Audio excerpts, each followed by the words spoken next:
Hello viewers, today we're going to be doing a more in-depth look at my upgrades that I've done to my computer and show you how I overclocked my Ryzen 7 3800X.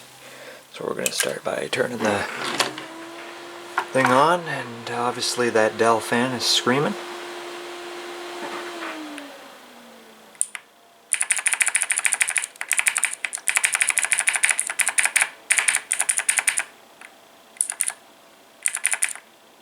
Come on.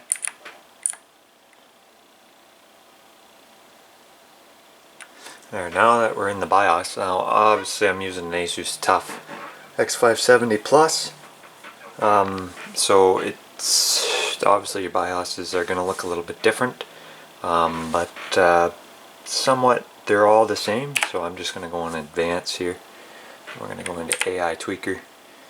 And as you can see, I've got my RAM overclocked. I'm running some HyperX Predator, 3200 megahertz. I got it out to 3466. Now I do have it locked at 44.5 to give me 4.45 gigahertz. I can't do 5, like I can do 5, but for some reason it just crashes any program. Doesn't crash the computer. Crashes everything else. Precision boost overdrive. I've played with this. It is just terrible because I end up making it worse.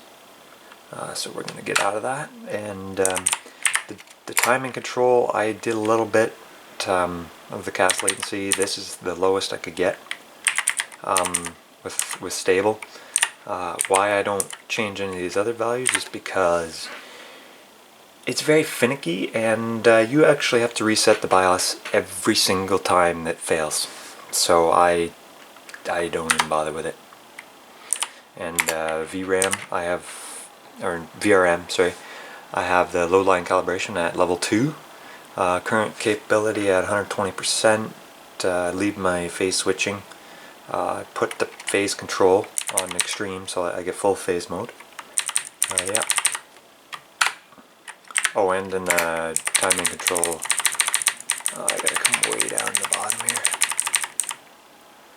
I have gear down mode enabled and power down disabled. Those are important things. And the voltage you can lock at 1.35, but I just leave it in auto. It does a good job at keeping it decently cool when it goes into idle. So yeah, those are the basic settings in the BIOS, and we'll jump on into Windows and show you everything else. Hello viewers, now we're back in Windows here. I've got Cinebench open. I'm not going to run it because I think that my recording software uses a little bit of the CPU.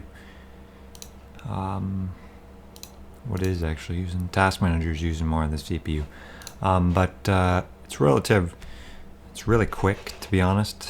Let's just run a quick one, to be honest. Won't be as high, but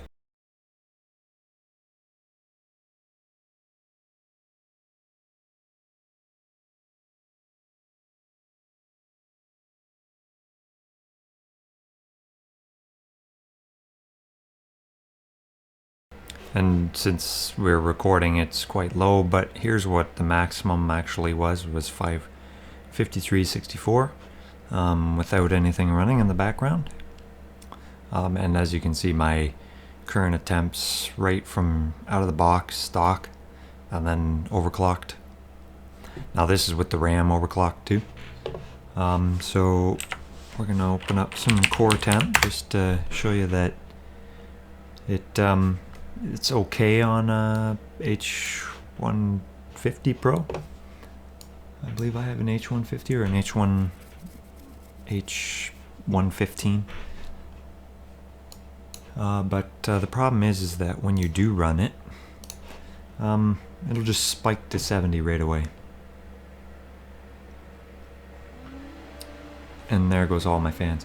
And this is one thing I don't understand at all, because if we come in here, my coolant temp is still good to go, which doesn't make any sense because I reseated it twice. So we're going to cancel that. And obviously you can see 4.5 standard. Oh, I guess the voltage dropped, but it'll be 1.34. CPU Z now.